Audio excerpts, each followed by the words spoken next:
Life as a maintenance worker at a daycare. When I was 21 years old, I worked as a maintenance and custodial worker at a daycare down the block from my house. My job involved a bit of everything: disposing of trash, setting up furniture for special events, performing preventative maintenance, keeping supplies organized, and ensuring the facility remained clean and safe. Part of my responsibilities also included reporting any suspicious activity that might indicate child abuse or mistreatment. Some days, I was the one both opening and closing the facility, which meant I spent a lot of time alone in that building. The daycare was on the grounds of a Catholic school and church, though I'm pretty sure it was open to everyone, regardless of religion. I wasn't the only maintenance worker there. There was an older guy who I'll just call Bob. He was technically my superior, but most of the time I was the one locking up the place since he usually left early, especially on Fridays. One particular Friday, Bob was heading out early as usual. Before leaving, he told me the tasks I needed to finish before closing up.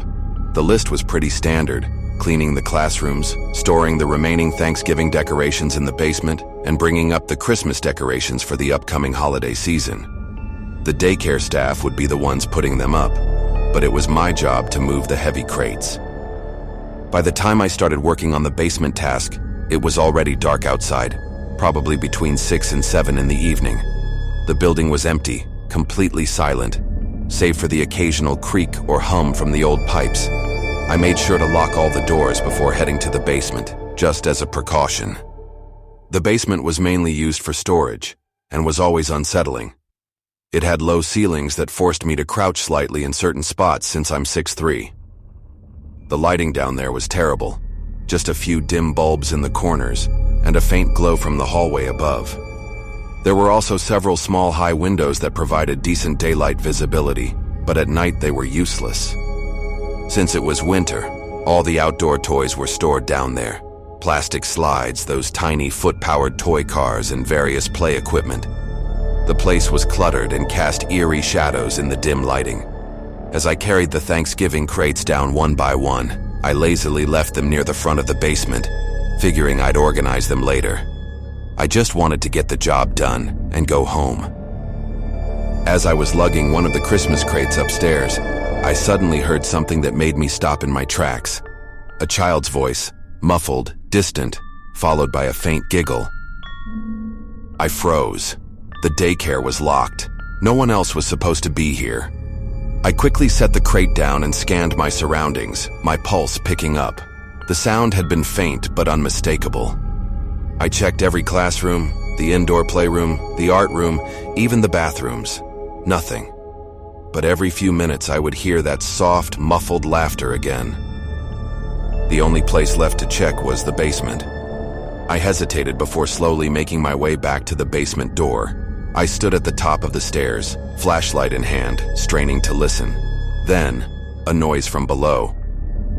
It wasn't a voice this time, it was movement. Thinking that maybe a kid had somehow gotten locked in, I rushed down the stairs calling out, "Who's down here?" My voice echoed off the cold concrete walls, but there was no answer. As I reached the bottom, my flashlight beam swept across the storage room. That's when I saw it. One of the toy cars was moving. Not rolling from an incline, not shifting because of a draft. It moved deliberately as if someone had just pushed it. My body locked up. I was staring directly at it and there was no one there. A heavy silence fell over the basement, thick and unnatural. My skin prickled, the air suddenly feeling colder. Swallowing hard, I forced myself to move, checking behind stacks of crates and even inside some of the larger boxes. But as I lifted the lids, I realized something unsettling. None of these boxes could have been opened and closed from the inside. There was no possible way a child could be hiding in them. Then, from directly behind me, something plastic hit the floor. I didn't turn around. I couldn't. A deep instinctual fear locked my limbs in place. My heart hammered against my ribs as my ears strained for any further sound. Then I heard it. A whisper. A child's whisper. The breath in my lungs froze. The whisper was so low I couldn't make out the words, but it was right behind me.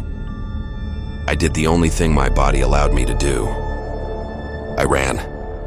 I bolted up the stairs, taking them two at a time, nearly tripping in my panic. The second I reached the top, I slammed the basement door shut, my chest heaving. I pressed my back against it, expecting something to push against it from the other side. But nothing happened. Shakily, I grabbed my phone and called Bob. He answered groggily, "Jesus, what now?" "Bob," I whispered, my voice shaking, "I think there's a kid down there." Bob was silent for a second. Then, his voice came through, serious now. "Call the cops." A deep pit formed in my stomach. I didn't think it was a kid, but I called anyway.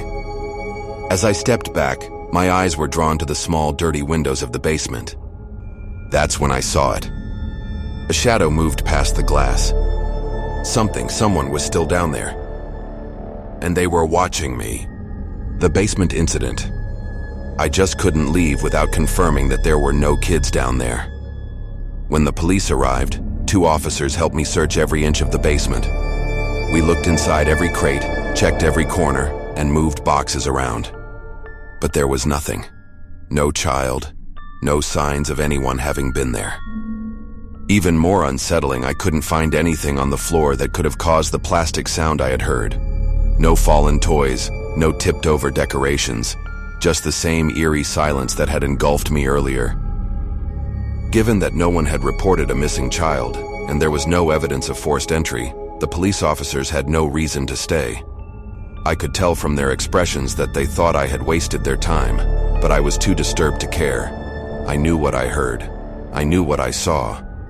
I quit the job right before Christmas. There was no way I was ever going back down to that basement again. The voice in my apartment. This happened not too long ago. I don't take medication, nor do I have any condition that could impair my awareness or cause me to hallucinate.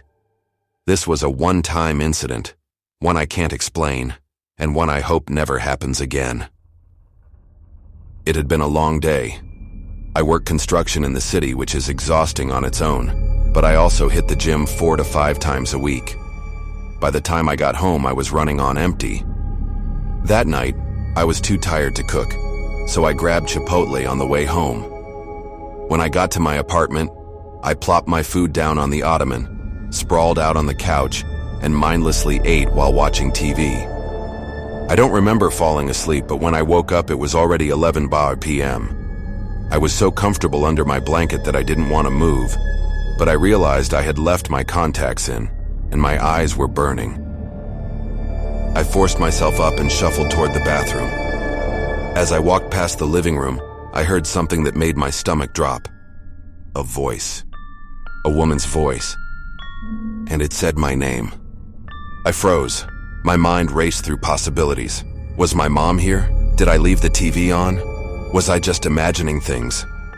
I turned toward the living room, my vision blurry without my contacts. Flicking on the light, I squinted into the empty space. "Mom?" I called out. Silence. The air felt wrong. I rushed to my bedroom, grabbed my glasses, and walked back out to check the apartment again. I searched the kitchen, the bathroom, everywhere, but there was no one. Just to be sure, I called my mom. She answered, groggy from sleep. "What's wrong?" she asked. "Were you just here?" I asked, already knowing the answer. "What?" "No," she mumbled. "I was sleeping." A chill ran down my spine. I was alone.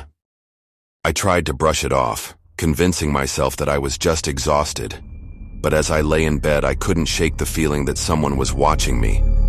I don't know how long I lay there, staring at the ceiling, willing myself to stop thinking about the voice.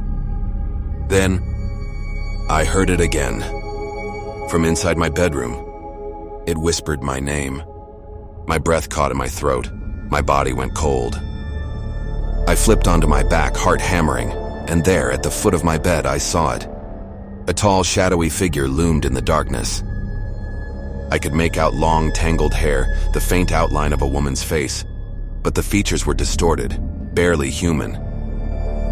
I let out a harrowing scream, my hands frantically searching for my lamp. In my panic, I knocked it over, but I finally found the switch. Light flooded the room, and it was gone. The space where it had stood was now empty. Heart racing, I grabbed my glasses and checked everywhere.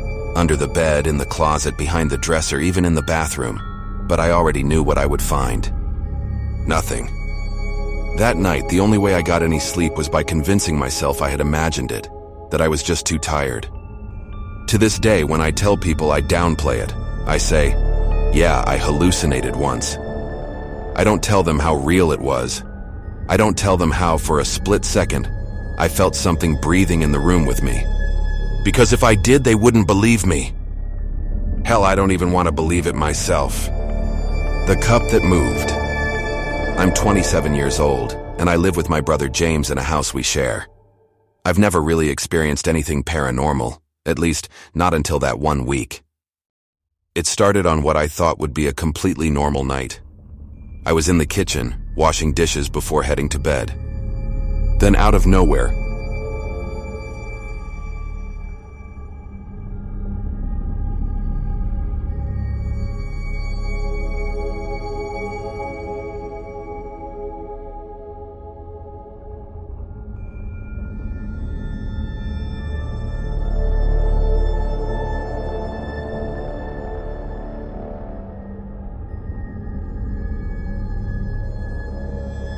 a loud plastic clatter made me jump, spinning around so fast I nearly dropped the plate I was holding.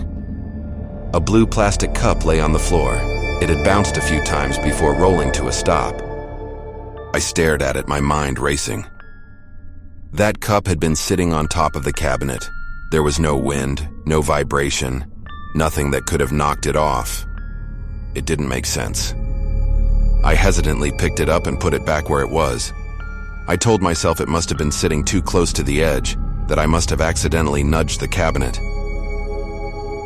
But something about it didn't feel right. And this was only the beginning. The light through the blinds. That night, after placing the blue plastic cup back on the cabinet, I finally went to bed. I shut the blinds tightly, ensuring my room was dark, and pulled the covers over me. Just as I was starting to drift off, I noticed something strange. A faint glow was seeping through the blinds. At first, I ignored it.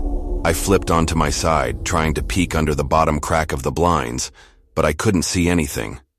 I was too comfortable, too lazy to check. I dismissed it as nothing more than a streetlight with a new bulb, or maybe a passing car's headlights.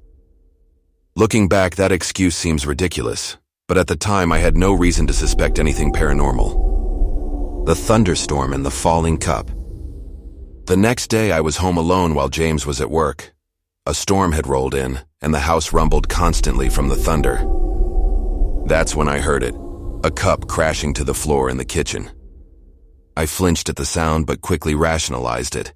Maybe the thunder had caused it. But when I stepped into the kitchen, my stomach dropped. It was the same blue plastic cup, the one I had carefully placed back on the cabinet the night before. I stood there staring at it. There was no way thunder could have knocked it off. It wasn't even near the edge. My hands trembled slightly as I picked it up and placed it on the counter instead. And then, I heard a creak from the ceiling above me. My breath caught in my throat. The room above me was my bedroom. I slowly turned toward the staircase. "James?" I called out. No answer. Then I remembered James wasn't home. I told myself it had to be the storm shaking the house, but I had to check just to be sure. I climbed the stairs carefully, trying to control my breathing. The hallway was dark, shadows stretching across the floor from the flashes of lightning outside. I reached my bedroom door and turned on the light. Nothing. My room was empty. I even checked both closets just in case. Satisfied but still unnerved, I shut the light and went back downstairs. That night, I told James about everything that had been happening. He listened but didn't seem overly concerned. Maybe I was overthinking things.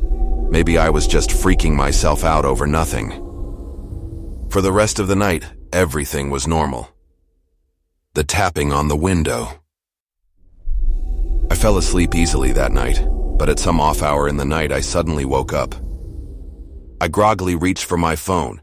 2 am. I sighed and rolled onto my side, shutting my eyes again. Then I heard it. Tap, tap, tap. My body went rigid. It was the sound of a finger tapping against glass. My window. My mind went into overdrive. Who the hell would be outside tapping on my window at this hour? My stomach twisted into knots, and for a long moment, I didn't dare look. Then suddenly I realized something horrifying. I was on the second floor. No one could be outside my window. A cold shiver ran down my spine as I slowly turned to face it. My breath hitched. There was no one there. I hesitated before reaching out, my hands trembling as I lifted the blinds. My pulse pounded in my ears as I peered outside. Nothing. But I knew what I heard. It wasn't my imagination. Panic set in and I ran straight to James's room, waking him up in a frenzy. He sat up groggily as I babbled about what had just happened. He didn't say much. Whether he believed me or not, I wasn't sure. That night, I slept in the living room, too shaken to stay in my own room. It's been 3 weeks since that night and nothing else has happened. But one thing is certain. Before this, I never believed in the supernatural. Now I'm not so sure. The hotel on the highway. A few years ago, I took a road trip from New Hampshire to Florida. About halfway through the drive, I was exhausted and needed a place to sleep for the night. I pulled off the highway and found an old, run-down hotel on a quiet road. The parking lot was nearly empty, with only 2 other cars in sight. I walked inside to check in. The lady at the front desk was expressionless, barely acknowledging my presence. She seemed bored, like she had no interest in being there at all. Her dull demeanor matched the hotel perfectly. The lobby was filled with tacky, outdated furniture, the wallpaper peeling at the edges. I didn't care about the atmosphere, I just needed a place to sleep. I got my key, went to my room and did nothing but brush my teeth before collapsing onto the bed. I turned off the lamp beside me, sinking into the mattress, already dreading the long drive ahead. Then, a knock at the door. My eyes snapped open. I turned to check the clock. Almost midnight. A chill ran through me. Who would be knocking at my door at this hour? I got up and looked through the peephole, but I couldn't see anything. It was just black. I frowned. That was weird. Maybe the peephole was broken? I glanced down at the crack under the door, expecting to see the outline of feet blocking the light from the hallway. Nothing. I hesitated, then slowly unlocked the door and cracked it open. I peeked outside. The hallway was empty. Confused, I opened the door wider and stepped into the hallway, looking both ways. Go on. My pulse quickened. This hotel was nearly deserted. Who would play a prank like this? I quickly shut the door, locking it with the bolt this time. I climbed back into bed, telling myself it was just some mistake. And then, another knock. I jumped out of bed this time, rushing to the door. I pressed my eye to the peephole again. And this time I could see through it. The hallway was completely empty. A deep unease settled in my chest. I yanked the door open, stepping out into the hallway again. But just like before, no one was there. That was the last straw. I grabbed my key and stormed downstairs to the front desk. The woman at the counter barely looked up. Someone keeps knocking on my door, I said, trying to keep my voice steady. Can you check the cameras or something? She sighed, as if this was a common complaint, and said, There are no cameras. I blinked. No cameras? In a hotel? She didn't seem to care. In fact, she barely reacted at all. At that moment, something in my gut told me I needed to get out of there. I turned around, went back to my room, grabbed my stuff, and left the hotel without looking back. The moment I got back on the road, I felt relieved, like I'd just escaped something I wasn't supposed to be part of. To this day, I still wonder, who knocked on my door that night? Or worse, what if they had been standing there the whole time, but I just couldn't see them? The silent hotel clerk. When I asked the woman at the front desk to check the cameras, her response unsettled me even more. She told me, in an eerily calm voice, that they didn't have cameras in the hallways. But what really got to me was her complete lack of concern.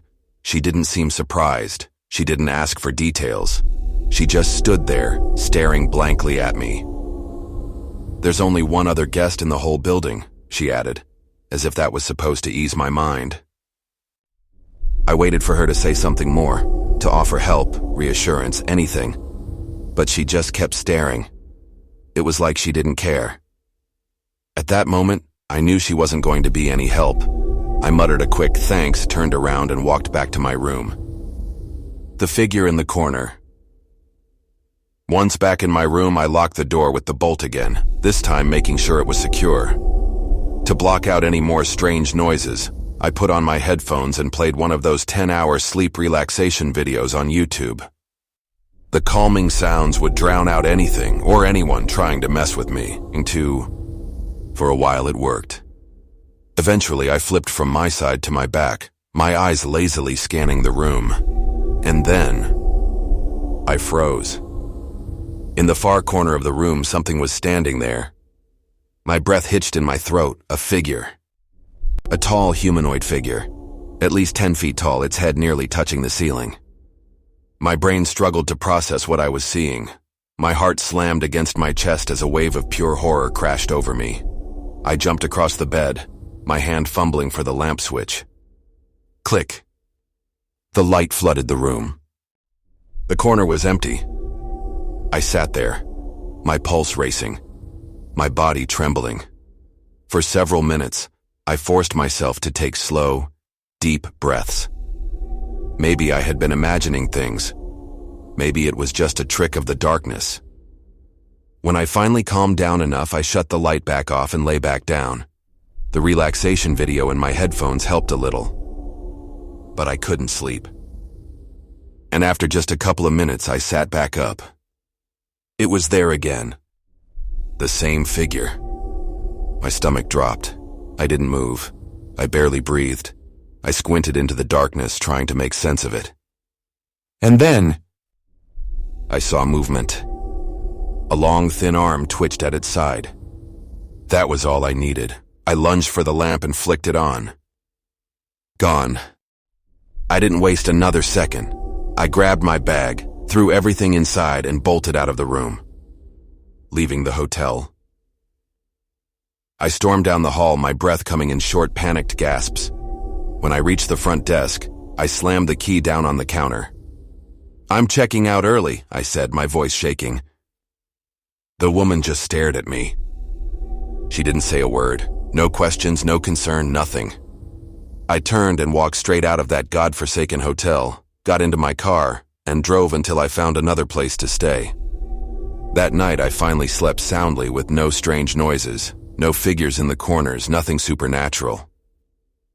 But I still wonder, did I really see something?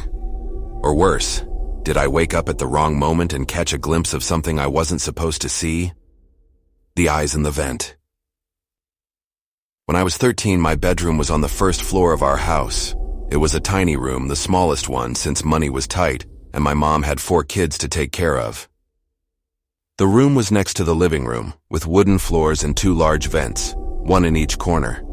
The vents led to the crawl space under the house, but I never paid them much attention. Until that night. I was lying on my bed doing my homework, since I didn't have a desk, when I heard it.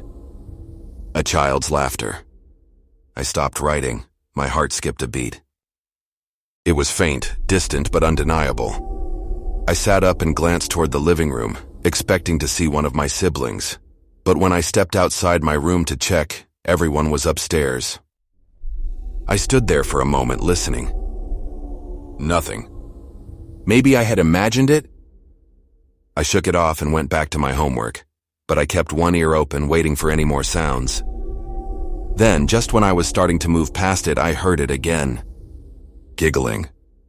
This time it lasted longer. And this time, it was coming from inside my room. I swallowed hard, my eyes scanning the tiny space. There was nowhere for anyone to hide. But the laughter continued, soft and muffled. Slowly, I followed the sound. My pulse pounded as I realized it was coming from the floor vent. I hesitated, then knelt down, pressing my ear to the vent. Silence. I held my breath, straining to listen. Then, cautiously, I lifted my head and peered inside the vent. A pair of eyes stared back at me. I screamed, loud. I scrambled back, crashing into my bed as I shrieked for my mom. Seconds later, I heard her footsteps thundering down the stairs. But by the time she burst into my room, the eyes were gone.